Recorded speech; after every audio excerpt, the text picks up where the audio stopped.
सदियों पहले जब पृथ्वी पर अंधकार छाया था, पाप, अन्याय और मृत्यु ने इंसान को जकड़ लिया था, तब एक आवाज गूंजी, परमेश्वर की आवाज, मैं एक उद्धारकर्ता भेजूंगा। यह केवल एक वादा नहीं था, यह मानव इतिहास की सबसे पवित्र भविष्यवाणी थी। जब आदम और हव्वा ने परमेश्वर की आज्ञा तोड़ी, पाप ने संसार में प्रवेश किया, लेकिन उसी क्षण ईश्वर ने कहा, स्त्री का वंश सांप का सिर कुचलेगा।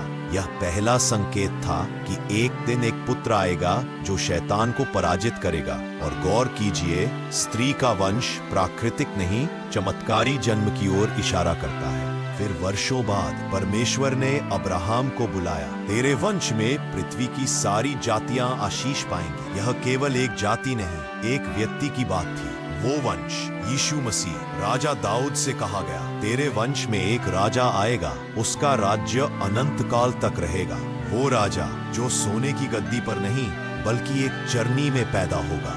अब सुनिए यशाया की भविष्यवाणी यीशु के जन्म से 700 साल पहले। देखो, एक कुंवारी गर्भवती होगी, एक पुत्र को जन्म देगी और उसका नाम रखा जाएगा इम्मानुएल, अर्थात परमेश्वर हमारे साथ। और यही नहीं, एक बालक हमारे लिए जन्मा है, उसका नाम होगा अद्भुत सलाहकार, शक्तिशाली परमेश्वर, अनंत पिता और शांति का राजकुमार। क्या आपने कभी किसी बालक को शक्तिशाली परमेश्वर कहते सुना है? यह कोई सामान्य जन्म नहीं था, यह ईश्वर का स्वयं धरती पर उतर आना था। मीका नबी ने कहा, है बेतलहम, तू छोटा है, परंतु तुझ में से एक शासक निकलेगा। और क्या हुआ?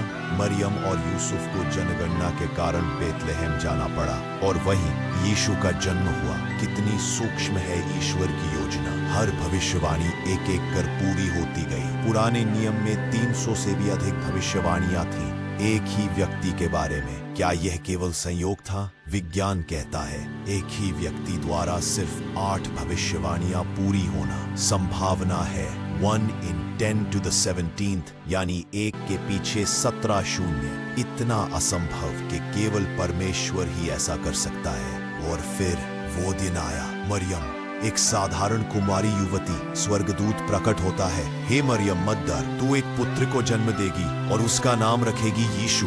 वह अपने लोगों को उनके पापों से बचाएगा।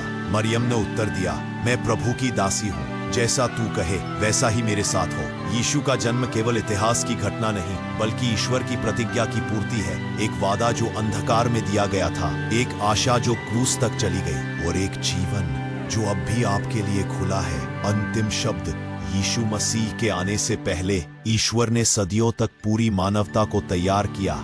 और अब प्रश्न यह है, क्या आप तैयार हैं उस वादा किए गए मसीहा को स्वीकार करने के लिए?